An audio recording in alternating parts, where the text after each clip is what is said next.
high, I hear it loud. You light me up when you're around.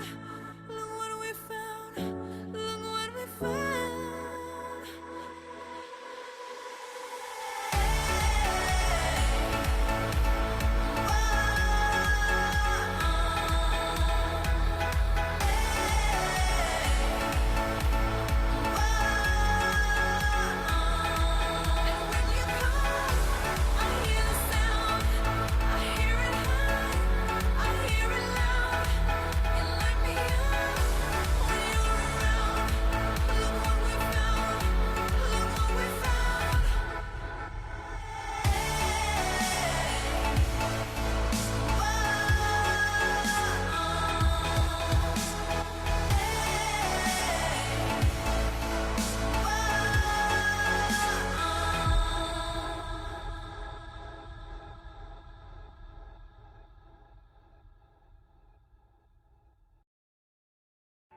You're with me, it's alright.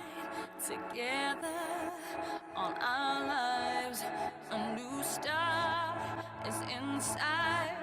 We're falling, it feels right. It's okay to hold me. You know where I wanna be. It's okay to hold me.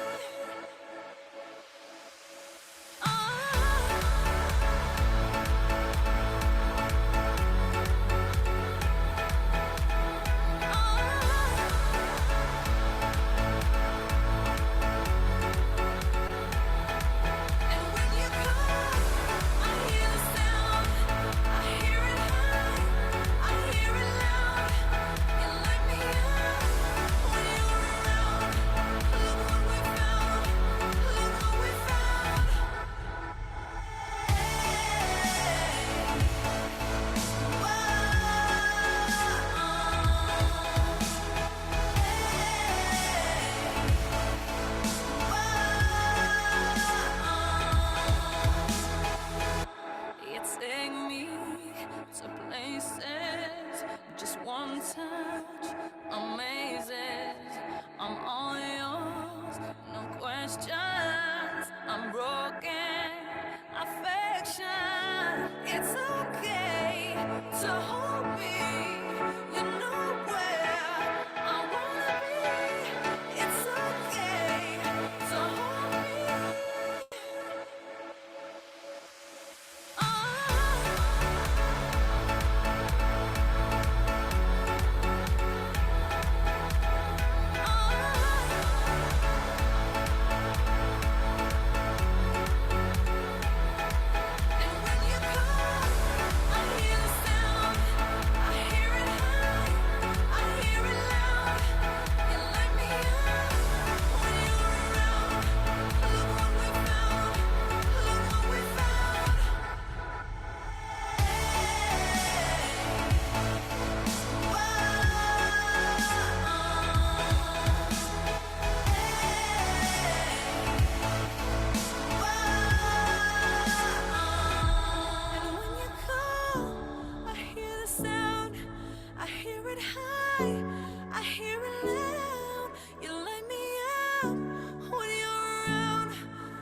Halo semuanya, siang. dulu.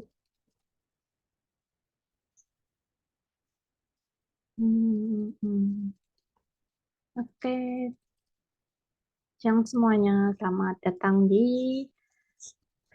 Project Ambis webinar bareng sama Kak Fardi.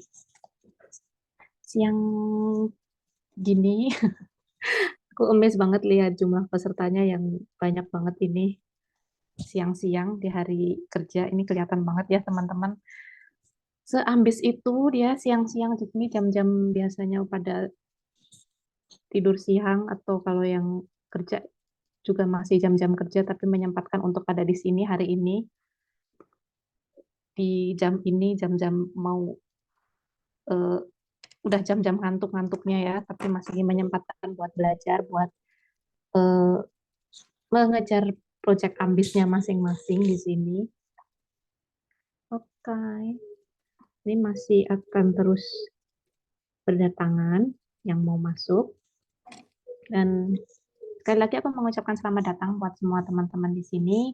Selamat datang dan selamat bergabung bersama proyek ambis bersama Kak Fardi dan mungkin teman-teman di sini ada yang eh, masih kerja, jadi nggak apa-apa kalau nggak open cam, tapi untuk teman-teman yang mungkin bisa open cam, bisa lah dibuka kameranya, biar sama-sama bisa melihat, biar kayak aku nggak sendiri.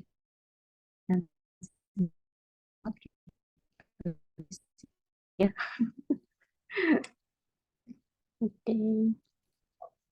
Nah, oke, hari ini sebenarnya kita mungkin nggak akan terlalu berlama-lama gitu ya, ngobrol-ngobrolnya di sini, dan untuk semua teman-teman di sini, eh, aku memperkenalkan dulu di sini nanti bakal ada Kak Fardi dan bakal dibantu oleh Kak Dea.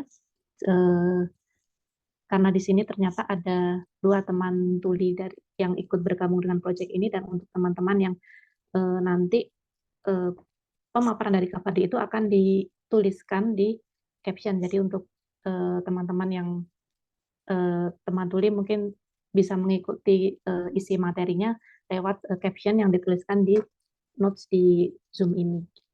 Nanti juga aku akan tulis di kolom chat ya untuk informasi berikutnya. Jadi teman-teman, kalau semuanya ini eh, sebenarnya kayaknya udah ada beberapa yang open cam ya. Terima kasih. Terima kasih sudah mau open cam dan terima kasih sudah memperlihatkan mukanya. Mungkin siapa tahu kalau kita ada yang kenal juga di sini ya. Oke, adakah teman-teman di sini yang eh, masih bekerja atau semuanya udah lagi tidak terlalu sibuk gitu? Mungkin sebelum kita masuk ke pemaparan materi yang sebenarnya nanti juga nggak akan lama sih, kita kira-kira 30 menit. Oh, ini masih ada yang kerja. Udah semangat ya Kak, kakak-kakak yang masih bekerja ini semangat sekali ambisnya ya. Kelihatan banget ambisnya masih kerja, masih mau join di sini gitu kan. Nanti sambil eh, memanfaatkan waktu sebaiknya dengan ngobrol langsung sama Kak Fardi, mendengarkan materinya Kak Fardi. Nanti bakal ada sesi tanya jawab sama Kak Fardi. Mungkin karena waktunya terbatas, mungkin nggak bisa lama juga. Jadi eh, dicatat aja materinya, nanti eh, kalau ada yang mau ditanyakan bisa ditanyakan di akhir sesi. Oke, mungkin karena Kak Fardinya sudah ada di sini, kita menyapa Kak Fardi dulu. Halo Kak Fardi. Halo, halo. Hai everyone, selamat siang. I know jam-jam ini ya, Nin ya, apa ya, jam-jam crucial Ya, sebenarnya. semuanya harusnya Ya, masih ya, bisa tidur kalau yang nggak kerja. jadi Dan tim untuk Sosial Kartun emang ini ya istimewa gitu dalam memilih jam webinar.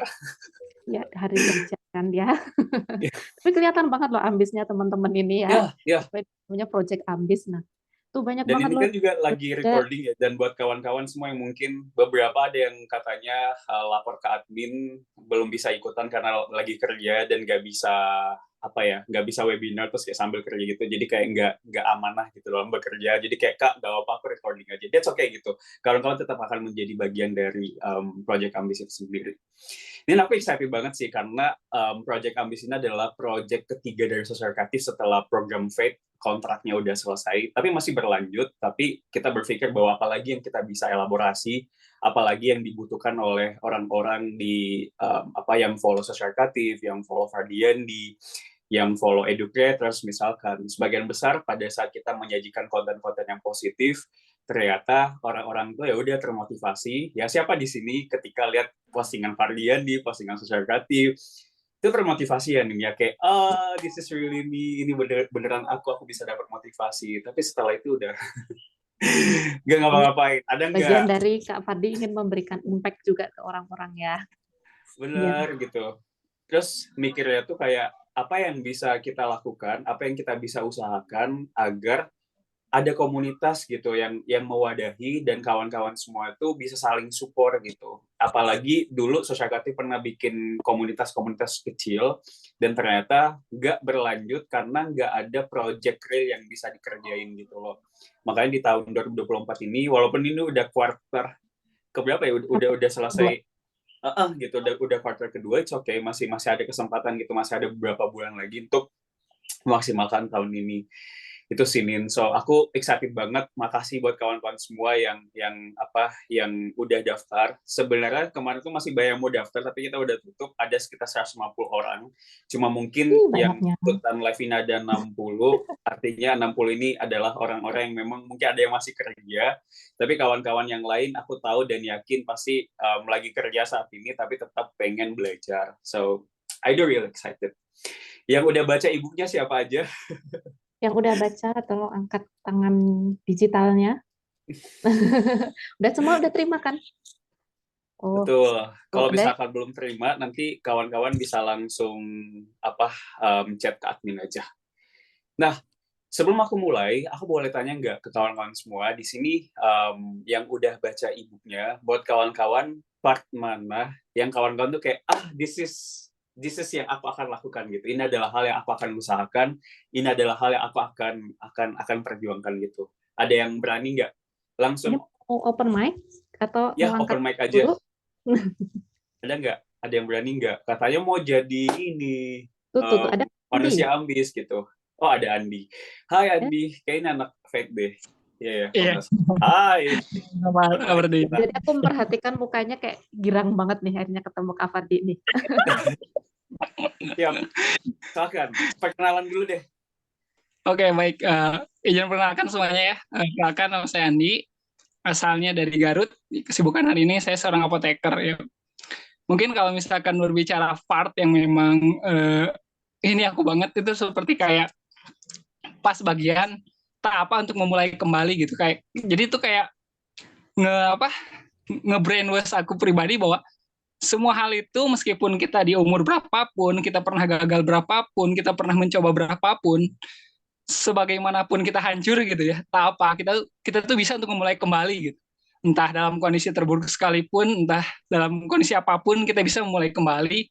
Dan dengan adanya Project Ambis ini, harapannya aku juga bisa ikut terjun langsung nih, mereklaim kembali jiwa ambisku yang sempat hancur atau sempat tertunda gitu. Makasih banget kapan. Sama-sama Andi, thank you juga udah selalu setia untuk ikut project-project dari Social Creative yang mulai nulis ikut, Fred ikut, Project Ambis juga ikut. I do really appreciate that. Terima kasih banyak udah percaya Social Creative gitu. Nah, untuk soal tak apa memulai lagi bukan karena itu adalah judul buku aku, tapi beneran itu adalah salah satu mantra yang cocok untuk sebagian besar orang gitu, karena kita semua kan berangkat dari background yang berbeda, dan aku yakin beberapa di antara kawan-kawan semua, kalau kita harus tarik mundur mungkin setahun 2 tahun yang lalu, kita tuh kayak ambis banget gitu loh, kayak ada aku banyak hal yang mungkin datang, banyak hal yang hal-hal baik, berprestasi, tapi kok sekarang ambisi itu hilang ya gitu. Bukan hanya sekedar motivasinya hilang, tapi kayak peluang-peluang di depan mata tuh kayak nggak ada gitu loh, nggak ada lagi yang datang-datang gitu.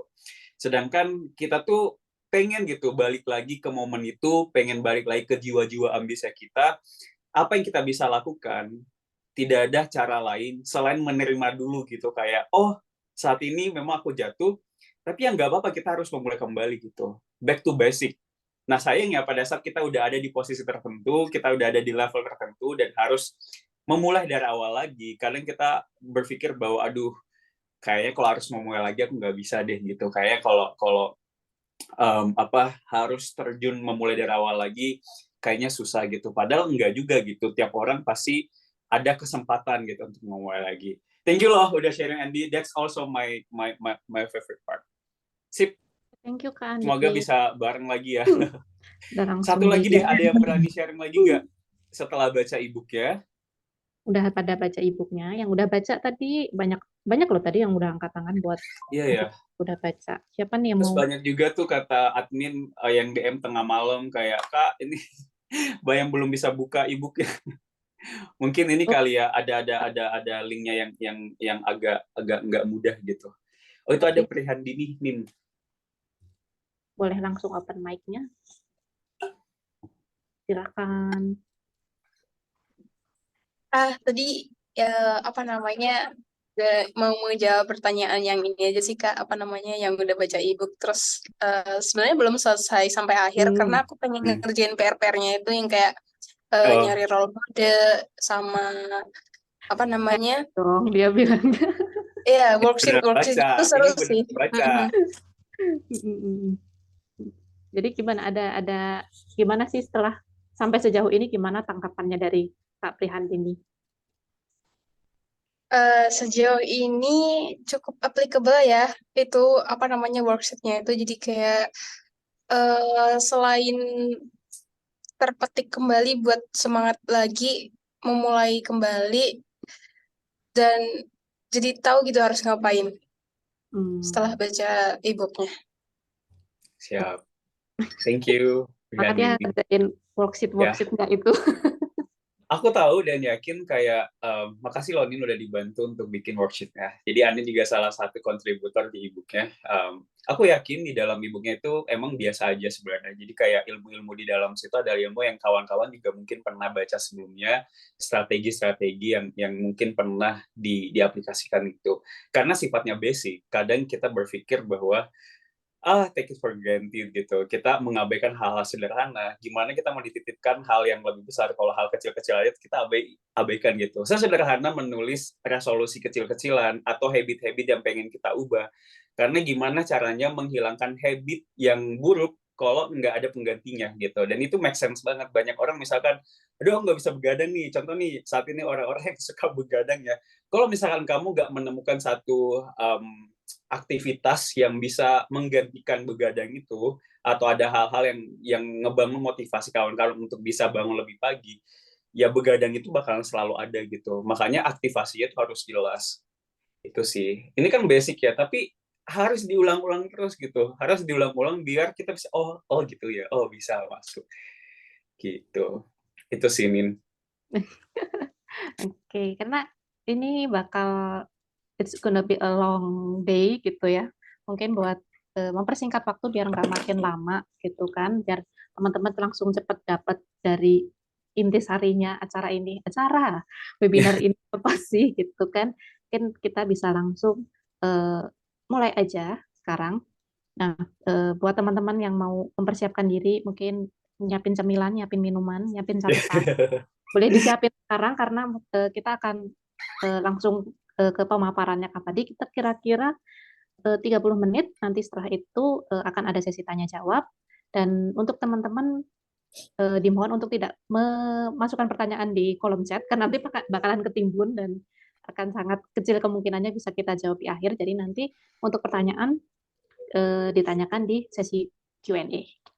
Oke, dan sekali lagi untuk nanti aku akan informasikan untuk teman-teman tuli, nanti akan ada caption atau akan ada notes dari Kak Dea yang membantu teman-teman untuk memahami apa sih isi dari penjelasannya Kak Fadi. Oke, Kak Fadi sudah siap? Ya, let's go. Oke, Time sebelum aku shot. mulai, siap. Aku pengen nanya ke kawan-kawan semua. Aku dan tim punya planning untuk bikin kopi darah gitu, kayak ngopi bareng. Tapi khusus untuk anak-anak Project Ambis. Kalau misalkan kita ngadain ngopi bareng gitu, terus kayak sharing-sharing sederhana sambil networking, kawan-kawan prefer di kota Bandung atau Jakarta. Langsung voting aja sekarang, ya. Ji boleh lihat ya voting paling banyak kita ini kok kota lain nggak disebut gitu. Menurut aku pribadi Bandung Jakarta, kenapa Bandung Jakarta? Karena ini adalah dua kota yang ada anak sosial kreatifnya, jadi kayak lebih mudah dijangkau gitu loh. Nggak ada yang spesial sebenarnya, cuma karena kebetulan aja kita domisilinya di Bandung dan Jakarta, makanya pilihannya tuh antara Bandung dan Jakarta gitu. Karena menurut aku pada saat kita lagi pengen ambis, ngebangun hal-hal baru, ngebangun sesuatu yang mungkin menjadi mimpi-mimpi barunya kita butuh orang-orang yang ada untuk support kita gitu. Support eksternal itu nggak bakal bertahan jangka panjang, tapi berasa ada yang menyemangati gitu. Karena biasanya pada saat kita baru memulai hal yang baru, lingkungan-lingkungan kita yang ada saat ini itu belum siap untuk support apa yang kita bangun gitu. Mungkin karena mereka belum melihat apa yang kita lihat, mungkin karena mereka merasa bahwa apa sih gitu yang dikerjain gitu. Makanya kadang ada kutipan yang bilang kadang strangers itu lebih suportif dibandingkan mereka yang udah mengenal kita lebih lama. So itu adalah fakta yang terjadi gitu. Dan semoga nanti pada saat kawan-kawan kita ketemu, kita bisa langsung ngobrol, kita bisa langsung sharing. Jadi kayak akun sosial kreatif dan akun Fardiandi bukan hanya sekadar memotivasi orang lain, ngasih inspirasi, tapi ada aktivasi yang jelas gitu. Ada yang dilakukan, ada yang backupnya. Bahkan nanti ya kawan-kawan kita bikin salah satu workshop kecil-kecilan offline sambil ngopi darat untuk ngajarin kawan-kawan semua gimana sih bangun penghasilan tambahan dari social media, entah jualan tulisan kawan-kawan semua atau jualan apapun itu yang bisa ngebantu untuk ningkatin penghasilan kawan-kawan semua. So, bukan hanya sekadar dapat motivasi, bukan hanya sekedar kawan-kawan kembali ambis, tapi kayak ada hal yang dilakukan dan hal yang dilakukan itu bisa produce uang. Uang bukan segalanya, tapi ketika kawan-kawan udah punya cukup uang, kawan-kawan lebih leluasa gitu loh. Ya, tanpa panjang lebar, aku mulai dulu aja. Let me share my slide. Lebih banyak Jakarta atau Bandung nih?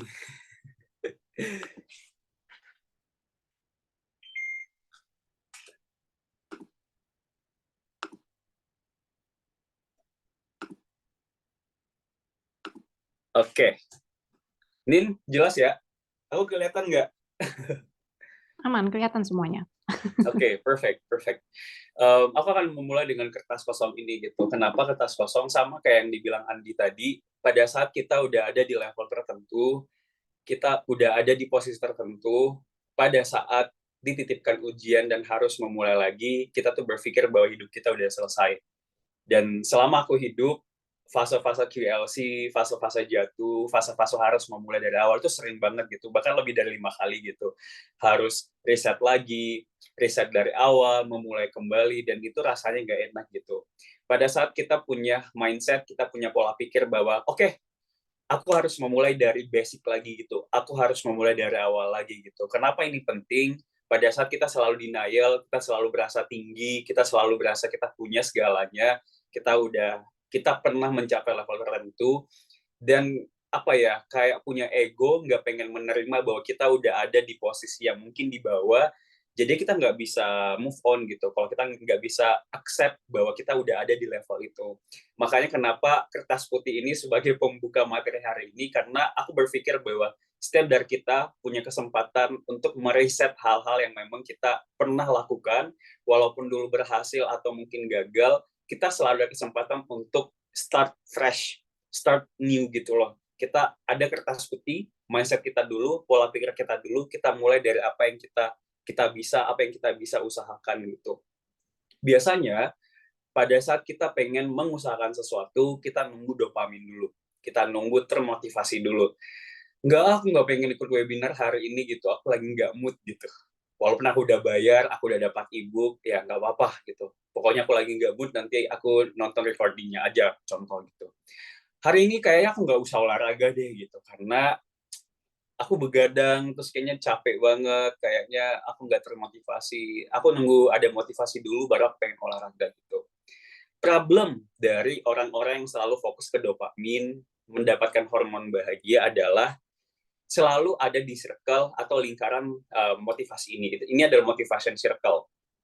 Kita selalu berpikir bahwa kalau kita punya motivasi, kita pengen bekerja. Kalau kita moodnya lagi oke, kita pengen ambis. Kalau misalkan kita feeling-nya lagi bahagia, pasti taking action-nya tuh bakalan lebih mudah. Jawabannya, yes, aku setuju. Pada saat kita termotivasi, eksekusinya tuh bakal lebih maksimal gitu, karena kita mood-nya lagi oke, pada saat mengerjakan hal-hal kreatif misalkan, dan kita punya motivasinya, jadinya tuh kayak mengambil action, ya eksekusi itu bakalan jauh lebih mudah gitu. Sayangnya adalah motivasi adalah sesuatu yang kita nggak bisa kendalikan gitu. Kita nggak bisa expect bahwa bangun pagi, aku pengen mood aku positif. Bangun pagi, aku pengen hari ini, aku nggak pengen yang sedih-sedih gitu. Kita nggak bisa milih gitu. Kadang kita termotivasi banget, kadang juga kita nggak termotivasi. Makanya banyak orang nggak bisa menjaga konsistensi mereka dalam membangun ambisi-ambisi itu gitu. Bukan cuma orang lain gitu, aku juga secara pribadi gitu. Pada saat aku selalu fokus pada hal-hal eksternal, aku selalu fokus pada hal-hal yang sifatnya motivasi eksternal. Jadi itu kayak, oh hari ini aku nggak termotivasi, aku nggak pengen action gitu. Nyatanya adalah kalau kawan-kawan mengerti konsep ini ya, jangan fokus di motivasi dulu gitu. Kawan-kawan fokus di action dulu. Action itu datang pada saat kita melakukan sesuatu, kita mengusahakan sesuatu, ada hal yang kita lakukan, kita akan merasa bahwa kita dapat reward bahagia gitu. Maksudnya gimana gitu? Misal kawan-kawan pengen mengerjakan skripsi, bangun pagi terus kayak pasti rasa malas banget gitu. Aduh, kayak aku nggak mood untuk ngerjain skripsi gitu. Tapi kalau kawan-kawan nggak nunggu motivasi, kawan-kawan justru langsung ambil action aja, langsung duduk walaupun nggak ada motivasi, buka laptop, ketik satu kata aja untuk memulai, pasti bakal terus lanjut gitu. Ada hormon bahagia yang muncul karena kawan-kawan berhasil untuk mengalahkan diri kawan-kawan semua. Motivasi itu juga muncul dengan adanya motivasi yang datang dengan kawan-kawan mengerjakan. Itu yang membuat kita secara pribadi pengen action jauh lebih besar lagi. Makanya kawan-kawan jangan terlalu fokus bahwa termotivasi atau enggak, feelingnya oke atau enggak, lagi good mood atau enggak. Kawan-kawan harus action gitu. Dan sudah banyak banget penelitian yang ngejelasin bahwa kalau orang fokus ke hal-hal yang sifatnya feeling, moody, ya pasti mereka nggak akan konsisten gitu. Feeling nggak feeling, kamu lagi oke atau nggak oke, kawan-kawan harus belajar untuk action gitu. Kalau kawan-kawan mau maksudnya tuh kayak action dulu aja, motivasinya bakalan nyusul gitu. Memang lebih gampang untuk ngomonginnya, lebih gampang untuk kita cerita kayak wah action dulu aja gitu. Di lapangan pasti bakalan banyak tantangan, tapi kalau kawan-kawan nggak belajar untuk mengalahkan diri kawan-kawan semua, yang motivasi itu juga nggak akan datang gitu. So mindsetnya selalu kalau aku ambil action, aku akan termotivasi. Makanya buat kawan-kawan semua yang mungkin lagi ada kecemasan sosial, ya punya sisi overthinking yang berlebihan, semakin kawan-kawan mengurung diri di kamar sendirian, me time berlama-lama, me time juga pada saat berlebihan juga nggak baik gitu. You have to do something di luar dari lingkaran itu gitu. Dengan kawan-kawan berjalan sesederhana keluar kosan, keluar rumah, motoran misalkan keliling lihat kehidupan orang lain, itu juga bisa nge-shifting motivasi kita gitu. Yang awalnya itu kita berpikir kayak hidup kok susah banget gitu. Yes, hidup emang susah, tapi dengan kawan-kawan melakukan action, motivasi itu bakalan datang sendiri gitu. Jangan dibalik, motivasi dulu baru action kemudian gitu. Ujung-ujungnya kawan-kawan nggak bakalan bisa maksimal. Di dalam ebook yang kawan-kawan udah dapatkan, yang udah baca ya, ini ada beberapa poin penting gitu. Acceptance, feeling the fire, building positive mindset, staying on the track, supporting habit, maintaining focus and energy. Di antara semua poin-poin ini, memang sebagian besar ada hal-hal praktikal gitu, yang teknis, yang mungkin sebagian besar kawan-kawan udah pernah baca sebelumnya gitu. Tapi yang aku pengen highlight di sini adalah level pertama gitu, yaitu acceptance. Kenapa acceptance itu penting? Pada saat kita selalu denial dengan posisi kita hari ini, kita selalu menutup mata bahwa oh saat ini emang aku lagi down, oh saat ini emang aku lagi gak mood, aku emang lagi gak maksimal gitu. Kalau kawan-kawan mencoba untuk denial dirinya sendiri gitu, jadinya susah untuk move on gitu. Bukan hanya ngomongin cinta ya, jadi kayak apapun yang fase hidup yang lagi kawan-kawan hadapi sekarang, pada saat kawan-kawan belum mampu accept, terima gitu, terima bahwa oh oke, emang aku lagi jatuh, oh oke, emang aku lagi nggak berprestasi kayak orang-orang di luar sana, itu akan justru mempermudah kita untuk lebih lebih transparan dengan diri kita sendiri gitu.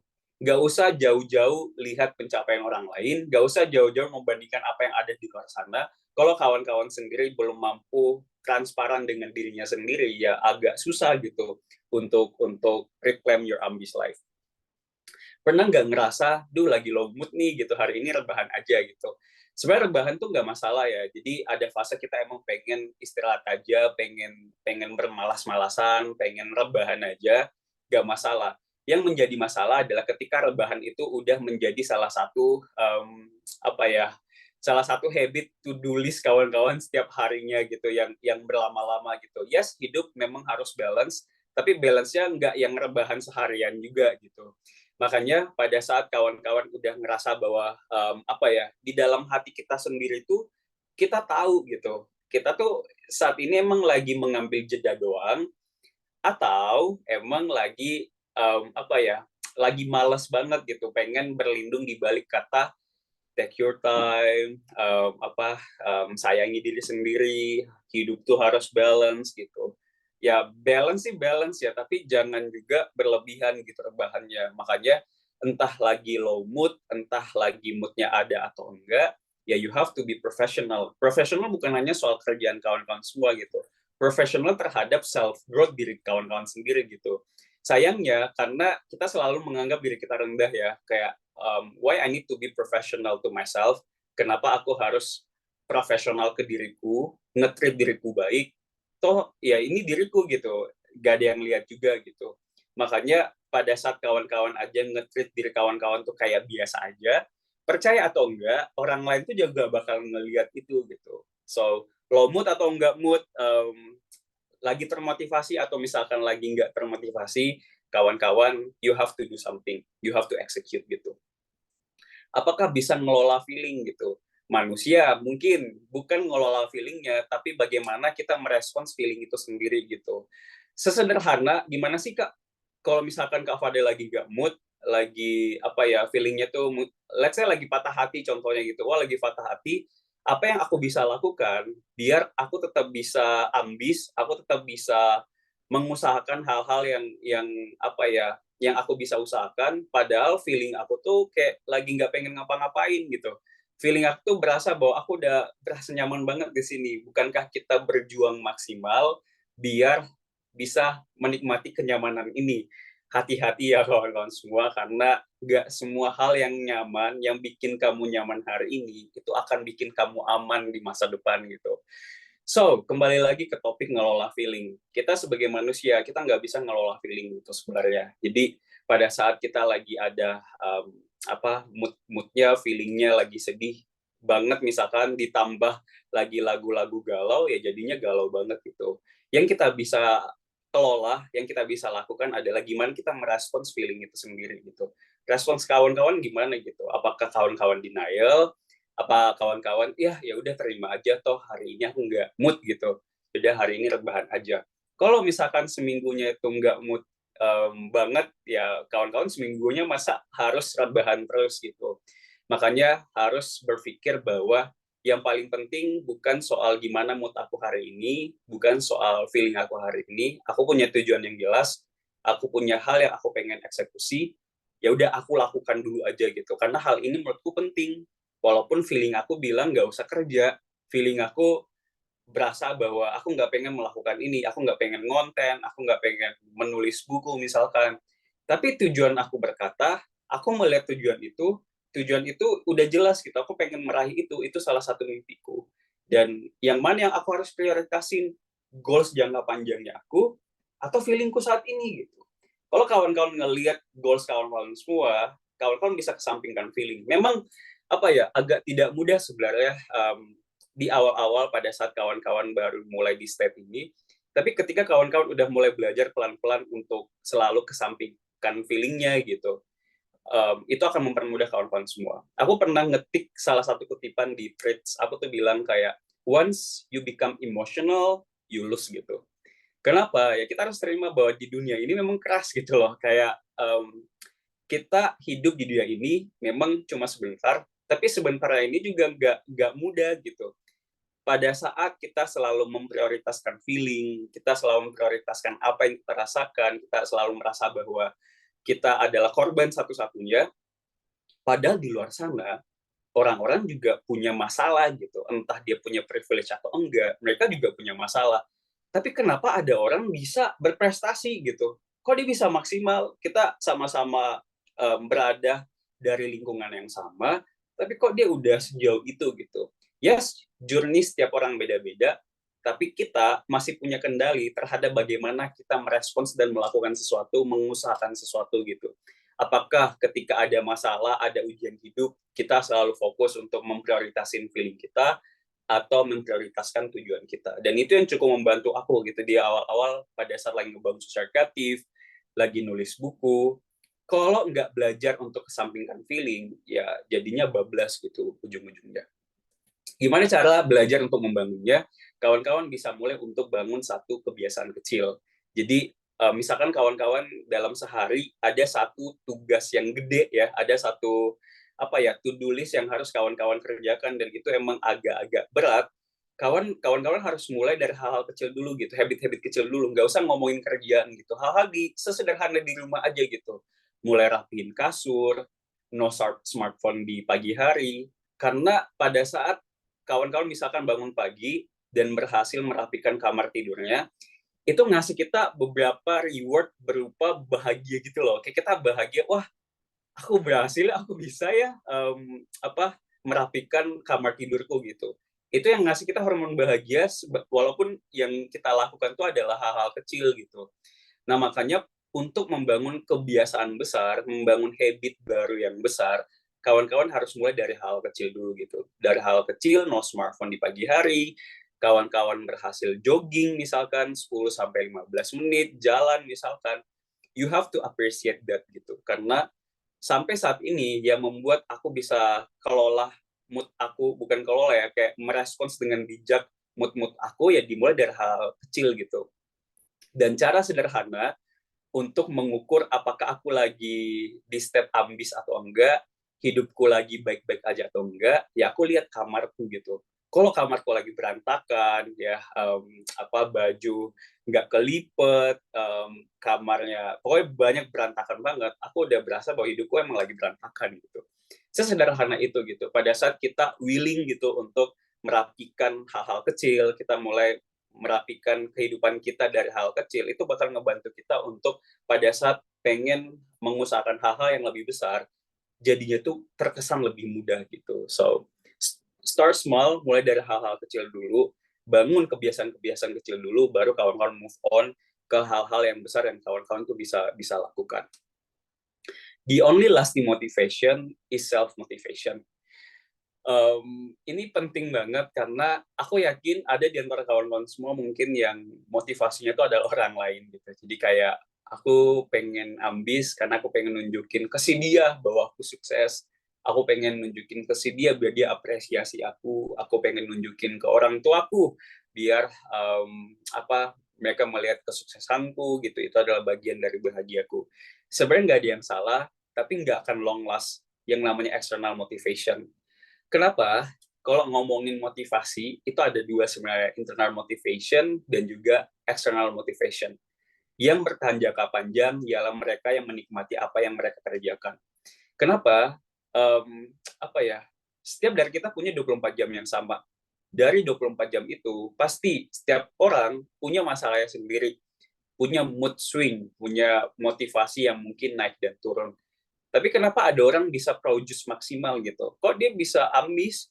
Kok dia tetap bisa melakukan hal yang dia bisa lakukan? Dia achieve mimpi-mimpinya. Padahal kita selalu bareng gitu loh. Kita berangkat dari hal yang sama, kok bisa hasilnya beda gitu. Mereka mood atau enggak mood, mereka tetap akan kerjain gitu. Karena kalau kawan-kawan pernah baca Atomic Habit, yang paling penting tuh prosesnya gitu. Prosesnya maksudnya gimana? Gimana kita menikmati apa yang kita kerjakan. Olahraga tuh nggak nyaman gitu. Tapi gimana caranya biar kita bisa menikmati olahraga.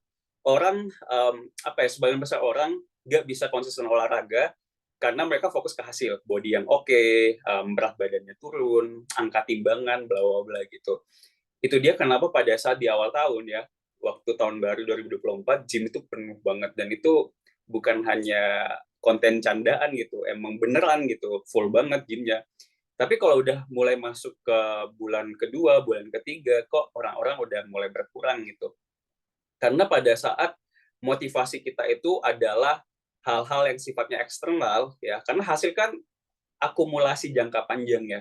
Dan itu adalah sesuatu yang kita nggak bisa langsung jadi gitu. Pada saat fokusnya ke situ, ya ujung-ujungnya kita nggak bakalan bisa maksimal gitu. Karena ya motivation is always complicated. Makanya pada saat ada satu aktivitas, ada satu hal yang kawan-kawan lakukan, ya belajar untuk membuatnya lebih menyenangkan. Ya, misalkan aku pribadi ya, kalau aku lagi nulis, aku harus di coffee shop dan aku harus minum kopi dan aku harus dengerin musik favorit aku gitu. Ini adalah hal yang aku bisa kendalikan gitu. Aku nggak bisa mengendalikan buku aku harus bestseller, aku nggak bisa mengendalikan konten aku tuh harus viral. Yang aku bisa kendalikan adalah gimana aku menikmati prosesnya ini gitu. Proses pembuatan kontennya gitu. Proses menulisnya, proses untuk recordingnya gitu. Gimana biar aku bisa membuatnya menyenangkan. Ya aku harus minum kopi, aku harus ke kafe gitu. Hal-hal sesederhana yang kawan-kawan bisa lakukan, aktivitas-aktivitas kecil itu yang jelas bisa membangun motivasi, itu yang bakal membuat kawan-kawan tuh bisa mempertahankan motivasinya gitu. Karena semuanya ada di internal gitu, yang masih bisa ada di kendali kawan-kawan semua. External motivation, salah satunya hasil, salah satunya tepuk tangan orang lain, salah satunya omset bisnis gitu. Padahal hal itu udah jelas kita nggak bisa ubah. Yes, pada saat kita mendapatkan hal itu, kita akan termotivasi, kita akan bahagia, tapi nggak long last gitu. Yang long last itu adalah kita menikmati proses-proses itu gitu. Dulu aku nggak suka olahraga, dulu aku nggak suka nulis, dulu aku nggak suka baca buku, dulu aku nggak suka main badminton, tapi kenapa saat ini aku sangat menikmati gitu. Karena dari awalnya terpaksa, memaksakan diri, dan gimana caranya biar kerjaan ini menyenangkan gitu. Misalkan badminton ya, badminton dulu tuh kayak aku bego banget gitu dalam main badminton itu kan, terus kayak aduh susah banget nih gitu, gimana biar aku bisa membuatnya lebih menyenangkan. Oh aku harus main badminton sama teman-teman aku yang emang satu frekuensi. Satu, kalau habis badminton aku bisa ngopi di mana gitu. Hal-hal tersebut yang bisa menjadi aktivitas pendukung yang membuat aku tuh kayak menikmati proses itu gitu. Olahraga nih misalkan gitu, nge-gym, kenapa bisa konsisten gitu, padahal awalnya mungkin nggak mudah. Gimana biar aku tuh nggak terlalu memaksakan diri aku gitu. Ya udah angkat beban sebisanya aku, bukan yang memaksakan banget gitu. Aku pengen menikmati proses ya, karena aku olahraga bukan hanya untuk sebulan 2 bulan gitu. Aku pengen olahraga jangka panjang. Dan olahraga bisa jangka panjang karena aku menikmati proses olahraga itu sendiri. Gitu. Ya. Karena motivasi itu sangat-sangat complicated. Gimana caranya buat kawan-kawan tuh belajar untuk ya udah cari cara yang sederhana tapi bikin hal tersebut tuh lebih menyenangkan. Hal ini juga dibahas di buku Effortless. Ini kalau kawan-kawan misalkan suka baca buku, saran aku baca buku ini sih. Ini salah satu buku pengganti Atomic Habit sebenarnya. Jadi dulu tuh aku selalu kalau ditanya ngomongin produktivitas, aku selalu saranin orang-orang untuk beli Atomic Habits untuk membangun habit. Itu adalah salah satu buku yang oke gitu. Selama 2-3 tahun tuh aku selalu menyarankan buku itu. Tapi ketika saat ini ditanya gimana biar aku bisa produktif, gimana biar aku tetap bisa maksimal dalam hidup, buku apa yang aku sarankan? Aku akan saranin Effortless. Kenapa Effortless? Karena judulnya aja, karena tak semua hal harus sesulit itu gitu. Yang membuat semua complicated itu adalah pikiran kita sendiri, hal-hal yang menjadi overthinkingnya kita, padahal sebenarnya nggak sesulit itu gitu, nggak semenyeramkan itu. Yang menyeramkan justru pikiran-pikiran kita sendiri gitu. Salah satu hal yang aku sering lakukan juga adalah aku selalu memulai hariku dengan positive self-talk. Dulu aku sangat mengabaikan gitu, karena apaan sih self-talk, ngomong sama diri sendiri gitu. Selalu apaan sih gitu, itu aku jujur. Cuma ternyata positive self-talk atau negative self-talk itu punya pengaruh yang besar terhadap kesehariannya kita. Jadi hal sederhana misalkan aku kan cukup clumsy ya. Jadi clumsy itu adalah orang yang teledor. Jadi sering banget HP aku tuh pegang terus kayak jatuh. Dulu tuh kayak aku menyalahkan diriku sendiri gitu loh, kayak kenapa sih gitu. Misal lah olahraga terus ternyata lupa bawa earphone, earpod misalkan gitu, nyalahin diri lagi gitu. Belajar untuk ngasih afirmasi positif ke diri itu bisa ngerangsang pikirannya kita untuk menerima bahwa it's okay gitu. Ya udah HP jatuh, ya udah gitu, oke, nanti nanti selama itu nggak rusak dan masih bisa dipakai ya kenapa harus kenapa harus dibikin berlebihan gitu. Mungkin kawan-kawan udah baca e-booknya juga di iPhone, di Samsung juga kayaknya ada aplikasi health atau aplikasi kesehatan. Di sini kawan-kawan bisa lihat mental well-being. Ini adalah salah satu hacks yang menurut aku cukup ngebantu aku pribadi gitu, karena kita selalu login setiap pagi dan check-in setiap pagi dan login setiap malam untuk ngomongin state kita tuh ada di mana gitu. Jadi di situ ada penjelasan kayak hari ini lagi gimana gitu, netral kah, merasa sulit kah, merasa bahagia kah, merasa pleasure kah, atau not pleasure kah, atau harinya buruk kah gitu. Kita bisa tracking gitu. Jadi pada saat kawan-kawan memulai harinya dengan menerima bahwa saat ini aku lagi di state yang normal gitu, netral. Nggak yang bahagia banget, nggak juga yang sedih gitu, tapi netral aja. Jadi kawan-kawan udah tahu respons apa yang kawan-kawan bisa lakukan gitu. Karena kawan-kawan udah udah mulai define gitu, pagi harinya tuh moodnya lagi gimana.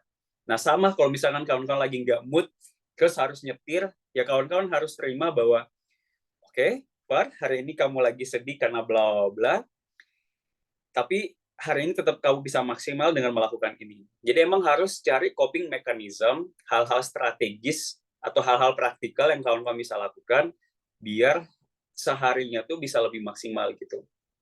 Salah satu hacksnya adalah dialog private dengan diri kita sendiri gitu. Ini juga secara pribadi ngebantu aku untuk meregulasi emosiku dengan baik, seakan ngasih instruksi ke diri bagaimana aku merespons gitu. Jadi gak apa-apa gitu, aku sering kayak it's okay Far, it's normal, semua orang pernah jatuh gitu.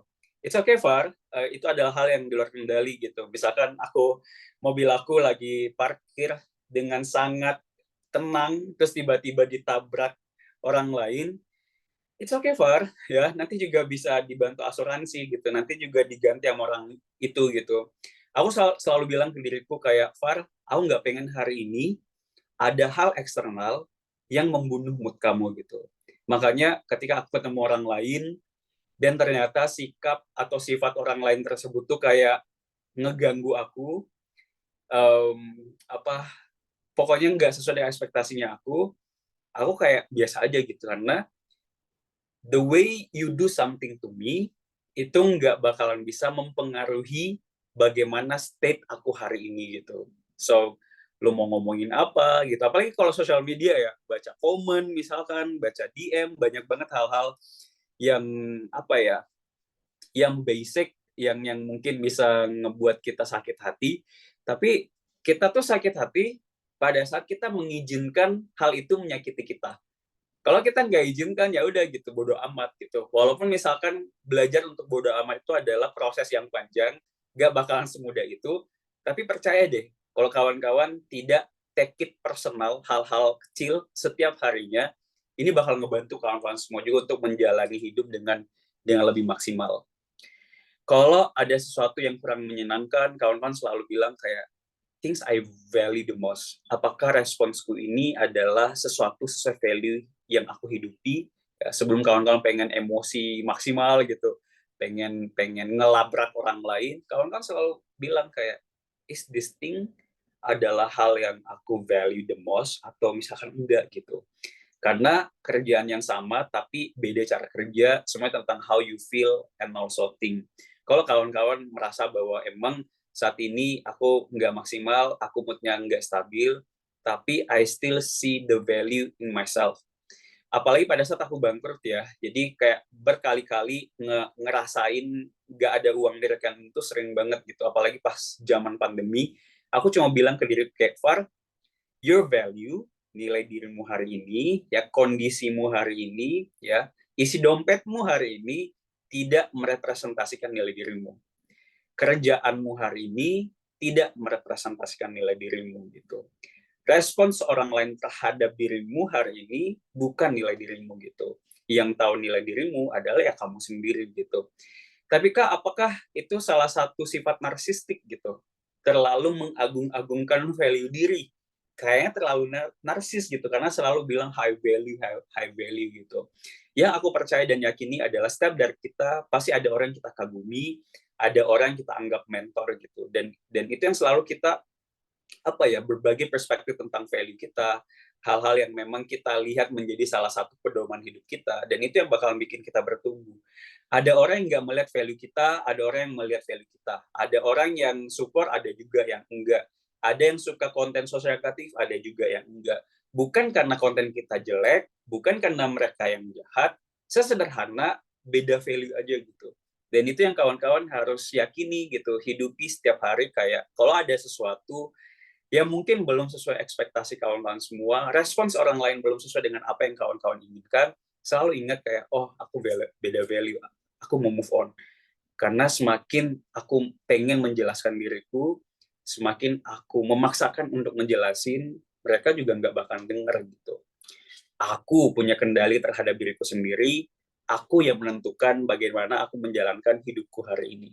Jadi kawan-kawan screenshot aja, setiap kali ada sesuatu yang kurang menyenangkan, bilang aja kayak, aku punya kendali terhadap diriku sendiri, aku yang menentukan bagaimana aku menjalankan hidupku hari ini. Bukan orang lain, bukan isi dompet, bukan likes dan followers di sosial media. Aku punya full kendali terhadap diriku sendiri gitu. Respons dan tindakanku menyelesaikan sebagian besar kekhawatiranku. Ini penting banget. Kenapa? Di buku Effortless juga dijelasin kayak kenapa banyak banget overthinking membuat orang itu terbatas dalam melakukan sesuatu. Dan salah satu solusi yang bisa ngebantu orang tersebut bisa lebih maksimal adalah tindakannya gitu. Ada hal yang diusahakan, terus berpikir, ternyata nggak semenyeramkan apa yang aku pikirkan ya, ternyata nggak seseram apa yang aku pikir gitu. Overthinkingku tadi malam serem banget, tapi ketika aku lakukan nggak seseram itu gitu. Makanya tiap kali kawan-kawan overthinking, ya udah lakukan sesuatu. Aku sering banget nulis gitu. Kalau aku lagi overthinking, ada hal yang mungkin mumet di pikiran, aku coba untuk tulis gitu. Entah tulis manual atau tulis di notes HP. Ini ngebantu kita untuk nge-breakdown kita lagi mikirin apa. Karena kan otak kita kan mikirnya tuh kayak terlalu banyak ya. Terlalu banyak hal yang kita pikirkan, jadinya tuh kayak ujung-ujungnya mumet sendiri gitu. Ini tuh lagi mikirin apa sih? Dengan kawan-kawan nge-breakdown dengan menjadi sebuah tulisan, itu ngebantu kawan-kawan semua untuk tahu gitu, oh yang aku pikirin ini ya, nggak semenyeramkan itu ternyata gitu. Manusia nggak bisa memilih mood, tapi bisa memilih untuk bersikap seperti apa, inilah yang membuat hasil akhirnya berbeda. Better version of me bisa dibangun dengan skill dan juga pengalaman. Ini yang paling penting. Jadi kayak kalau kawan-kawan merasa bahwa sebelumnya emang udah pernah ambis, pernah berprestasi dan harus memulai lagi, mungkin better version kawan-kawan itu belum kelihatan gitu. Dan cara paling mudah untuk menjemput itu adalah punya skill dan pengalaman-pengalaman yang baru, explore hal-hal yang baru gitu. Karena cara aku hidup, cara aku membangun motivasi di internal aku adalah mencari hal-hal baru yang aku bisa pelajari, menjadi pengalaman baru, ilmu-ilmu baru yang aku bisa lakukan. Nah, sama dengan self-doubt ya, keraguan terhadap diri kita sendiri itu, peran di dalam benak kita sendiri itu memang nggak mudah gitu, dan tidak ada cara lain untuk menghadapi hal tersebut adalah you have to accept dulu bahwa oke, saat ini emang aku ragu, tapi what's next? Apa yang aku harus lakukan gitu pada saat aku lagi ragu dengan diriku sendiri. Banyak orang ya, sebagian orang tuh pada saat mereka lagi ragu dengan dirinya sendiri, mereka bingung harus ngapain, harus melakukan apa gitu. So you have to know what's next gitu. Kalau nggak ada what's next-nya, nggak ada plan yang tertulis yang harus kawan-kawan lakukan, you're gonna be stuck di situ-situ aja gitu. Ditambah lagi ketika orang lain nggak melihat effort kita, at the end you do it because it's from you, not for them. Ini penting ya. Jadi nggak apa-apa mengusahakan sesuatu ambis biar kita dapat tepuk tangan, biar kita diterima di circle tertentu, tapi at the end you do it because it's from you, not for them. Sesederhana kawan-kawan berbuat kebaikan. Jadi kawan-kawan berbuat baik ke seseorang atau mungkin ke komunitas tertentu, kita pengen apa ya? Nggak pengen diapresiasi sih. Jadi kita lakukan itu karena it's from me, not for them gitu. It's from me, aku lakukan itu karena aku mau. Kalaupun pada akhirnya ternyata kebaikan itu disia-siakan, itu tidak mengubah fakta bahwa aku ikhlas melakukannya. Itu yang aku value. The way you respond, ya, misalkan kebaikan itu ternyata disia-siakan, it's not my loss, it's your loss, ya. Jadi ketika pola pikir kawan-kawan semua udah sampai sejauh ini, ya ini adalah titik awal kawan-kawan akan bertumbuh gitu, karena everything you do, apapun yang kawan-kawan lakukan hari ini, respons orang yang lain itu tidak menentukan value kawan-kawan semua gitu. So, nggak apa-apa gitu, kebaikan aku disia-siakan, tapi aku ikhlas melakukannya karena I just want to do it gitu. Aku mau lakukan hal itu dan ternyata nggak diapresiasi, ya udah gitu, tahu aja dan aku nggak akan melakukan hal itu lagi. Sesederhana itu gitu. Kunci membangun rasa percaya diri ini juga penting untuk di-highlight ya. Jadi kayak rasa percaya diri ini kayak rumah, dibangun secara perlahan dan tiap lingkaran harus terus dibangun lagi. Bukan bakat dari lahir, ini adalah skill yang bisa diasah. Entah itu soal public speaking, entah soal penampilan, entah pokoknya skill-skill komunikasi misalkan yang mungkin kawan-kawan nggak pede gitu. Semuanya harus dibangun dari awal gitu. Kayak rumah gitu, harus bangun fondasinya dulu gitu. Mungkin setiap dari kita, setiap circle tuh pasti bakalan beda. Kenapa? Ya kita harus memulai dari awal gitu. Di circle A kita cerewet banget karena memang mungkin udah sefrekuensi dan kita udah kenal lebih lama. Di circle yang baru ya kita harus memulai dari awal lagi gitu. Rasa percaya diri itu harus step by step. Jangan judging diri kayak, wah aku nggak sefrekuensi nih, padahal ini baru pertemuan pertama dan kawan-kawan lagi building rapport gitu, lagi ngebangun bonding di awal-awal, ya pasti sebagian besar akan menganggap kawan-kawan itu pendiam, and that's really okay itu. Dan semuanya skill yang kawan-kawan tuh bisa bisa bangun lagi gitu. Tingkat percaya diri ialah menerima bahwa tidak semua orang akan berpihak ke dirimu, ada yang mengagumimu tanpa alasan, juga ada yang tidak melihat nilai dirimu. Apapun respons orang lain, kamu tetap bisa stand up untuk diri sendiri, karena yang paling tahu nilai dirimu adalah kamu sendiri. Adalah sebuah pilihan untuk mengemis disukai oleh banyak orang, atau memilih untuk merangkul mereka yang melihat nilai dirimu. Karena faktanya, kita memang bukan untuk semua orang gitu. Content creator juga kontennya bukan untuk semua orang. Bisnis, produknya juga bukan untuk semua orang. Pada saat kawan-kawan pengen disukai oleh semua orang, kawan-kawan siap-siap aja kehilangan nilai dirinya sendiri gitu. Nah, ini bagian terakhir ya, karena aku kayak kelebihan waktu ya. Ambis secara senyap, tapi bangun personal branding. Gimana tuh maksudnya, Kak Far? Katanya ambisnya diam-diam gitu, tapi kok bangun personal branding, gimana tuh gitu. Poin highlightnya di sini adalah kawan-kawan yang menentukan mau berbagi tentang apa, mau sharing seperti apa, pengen dinilai kayak gimana di sosial media. Ya maksud aku ambis tapi banyak ngomong tuh kayak gini. Kawan-kawan bangun personal branding, ada nih bisnis yang pengen dibangun, ya kawan-kawan cerita mulu, kawan-kawan bikin story, kawan-kawan sharing, misalkan nih baca buku, aku lagi baca buku ini, proses bla bla misalkan gitu. Tapi pada kenyataannya di dunia offline, kawan-kawan tuh nggak eksekusi sama sekali gitu. You do it because branding. Kawan-kawan lakukan itu ya hanya untuk pencitraan doang gitu, biar ada konten gitu. Sedangkan di dunia nyata, kawan-kawan nggak melakukan itu.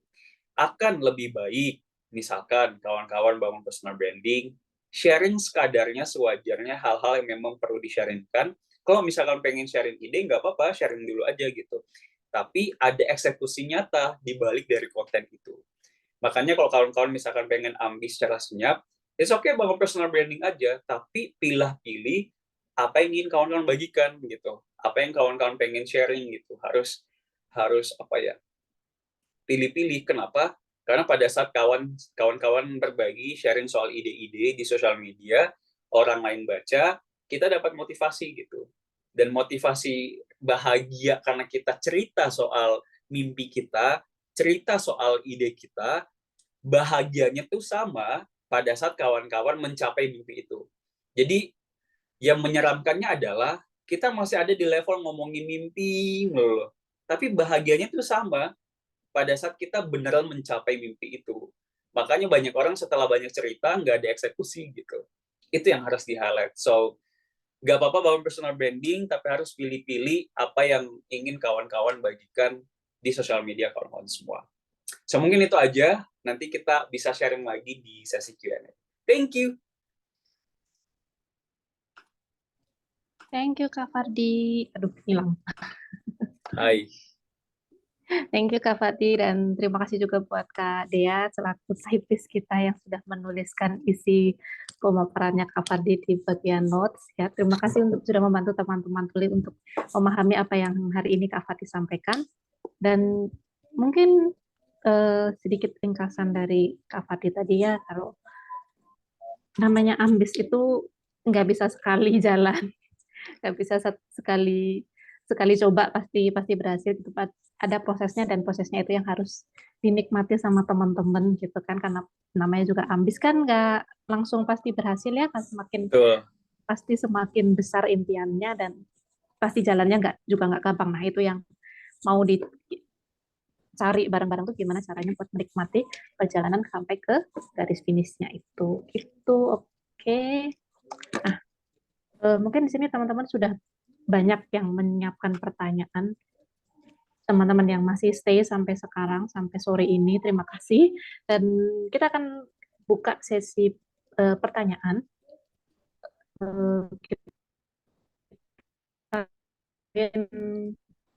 Satu-satu dulu ya, gitu.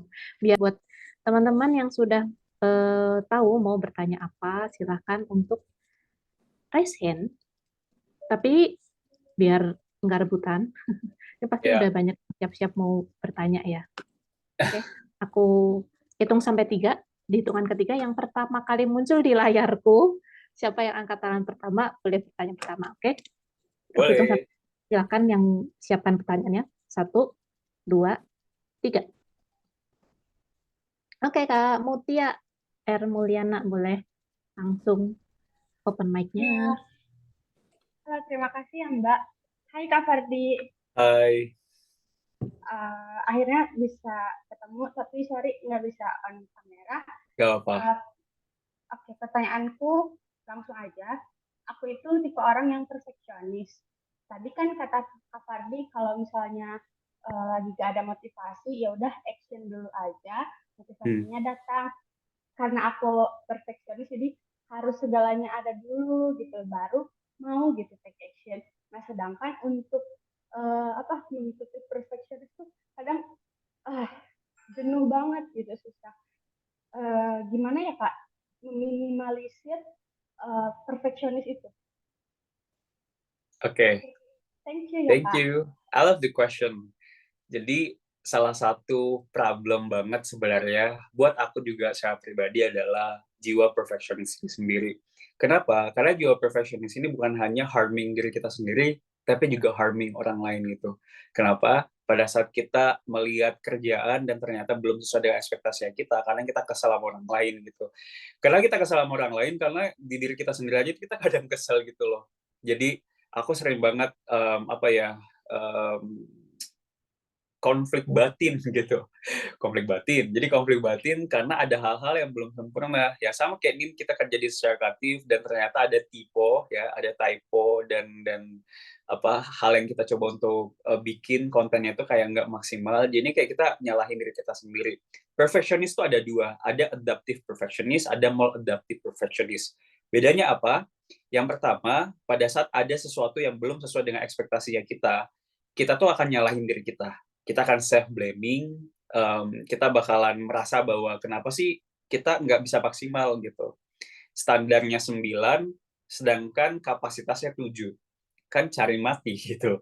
Kenapa? Ya memang kita sebagai perfeksionis secara natural memang pengen standar yang tinggi. Nah, tipe perfeksionis yang kedua, nggak nyalain diri gitu pada saat ada sesuatu yang belum sesuai ekspektasinya, dia cuma bilang kayak, oke, hari ini belum maksimal, standarku 9, tapi aku sadar aku cuma bisa melakukan 7. Oh, standarku 10, tapi aku hanya bisa lakukan di angka 6. Nggak apa-apa, hari ini segitu dulu aja. I will do better next gitu. Itu adalah perfeksionis yang bertumbuh gitu. Terima bahwa memang standarnya tinggi, tapi hal yang lagi dilakukan saat ini tuh belum maksimal. Nah, gimana biar lebih applicable dalam sehari-hari? Pertama, kawan-kawan harus sadar bahwa sebagian besar hal di dunia ini kita nggak bisa kendalikan. Dan sebagian besar hal di dunia ini juga berjalan tidak sesuai dengan kemauannya kita. Pada saat ada sesuatu yang mungkin nggak sesuai, ada kerjaan kita mungkin yang belum maksimal, ya kawan-kawan harus belajar untuk memaklumi itu gitu. Kenapa memaklumi itu salah satu skill yang membuat kita bisa survive di zaman sekarang? Karena banyak banget hal yang sifatnya tidak pasti gitu.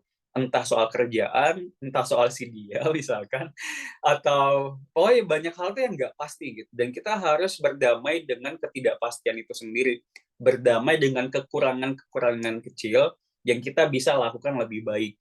Dan satu hal yang cukup ngebantu aku selama ini adalah mantra I will do better next. Sekarang banyak kurangnya gitu. Sekarang memang kontennya nggak maksimal dan ya itu it hurts my feeling gitu. Pada saat lihat ada sesuatu yang belum maksimal. Tapi aku harus belajar untuk menerima bahwa I will do better next. Aku harus melakukan lebih baik lagi besok. Itu sih. Jadi emang harus terima dulu gitu. Terima memang saat ini belum sempurna gitu. Tapi I will do better next. Aku akan lakukan dengan lebih baik lagi besoknya. Itu sih. Semoga membantu. Thank Sudah you, membantu? Kak. Sudah. Ya, thank you so much, Mbak. Sama-sama. Kita menuju ke penanya berikutnya. Di sini ada 2 yang sudah angkat tangan.